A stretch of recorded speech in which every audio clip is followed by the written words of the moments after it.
Je me nomme Grégory Dino, je suis professeur à l'Université de Montpellier, je suis président d'une société savante qui s'appelle la NPIS. C'est la Non-Pharmacological Intervention Society. Elle a été créée en 2021 et elle est aujourd'hui basée sur Paris et elle s'occupe du développement de la recherche et également de la pratique et des bonnes pratiques des interventions non médicamenteuses.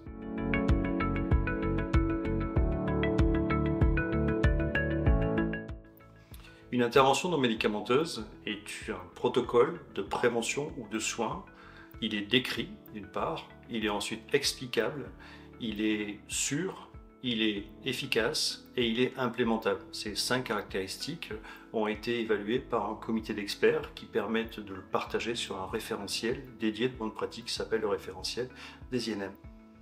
Les interventions non médicamenteuses, c'est un mot étrange qui a été conçu au départ par l'OMS puis par la Haute Autorité de Santé. Et effectivement, l'enjeu, c'est qu'il y ait une description, une activité scientifique plus développée sur cette thématique. Et non, aujourd'hui, hélas, il n'y a pas suffisamment de recherche pour qu'elle soit identifiée, validée scientifiquement et proposée sur toutes les pathologies.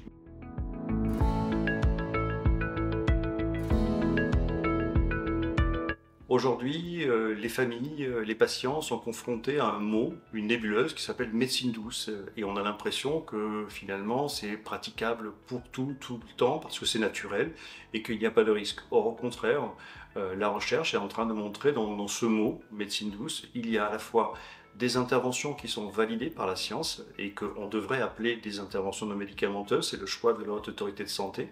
Et à côté, il y a des pratiques non conventionnelles de soins, c'est aussi le terme consacré par le ministère de la Santé.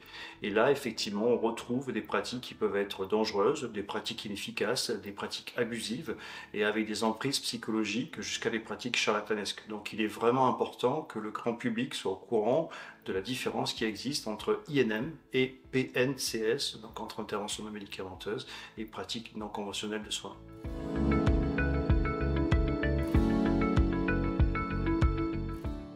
La pandémie de Covid a montré à quel point les interventions non médicamenteuses pouvaient être utiles dans le traitement ou dans la prévention des maladies. Et finalement, on s'est rendu compte à quel point la recherche était en manque d'études de qualité. Et on s'est aussi aperçu qu'il y avait les besoins dans certaines pathologies et qu'effectivement il y a des pathologies qui sont très en avance, notamment sur les soins du cancer et notamment sur la prise en charge des personnes atteintes de maladie d'Alzheimer. Mais tout l'enjeu, c'est effectivement d'aller beaucoup plus loin et d'encourager des projets de recherche de qualité sur ces pratiques, sur ces interventions non médicamenteuses. Et je voulais ici saluer la Fondation Médéric Alzheimer, mais aussi les acteurs des associations de patients et également dans le cancer, d'être aussi proactifs pour dire aux autorités, c'est très bien évidemment d'investir dans la recherche médicamenteuse, mais en complément, ces interventions nutritionnelles, psychosociales et corporelles sont utiles pour améliorer la qualité de vie des personnes, l'autonomie, mais aussi finalement de retarder l'impact de la maladie.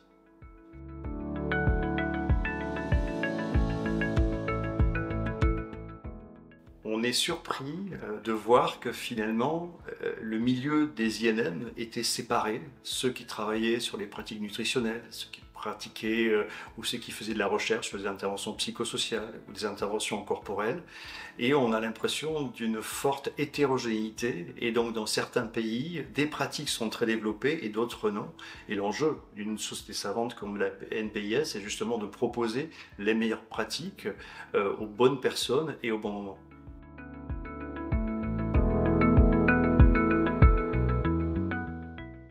Il a été demandé à la NPIS de passer du modèle scientifique au partage des bonnes pratiques, et quoi de mieux qu'un référentiel des interventions non médicamenteuses qui soit disponible, accessible, gratuit pour à la fois les aidants, les patients, mais aussi les professionnels.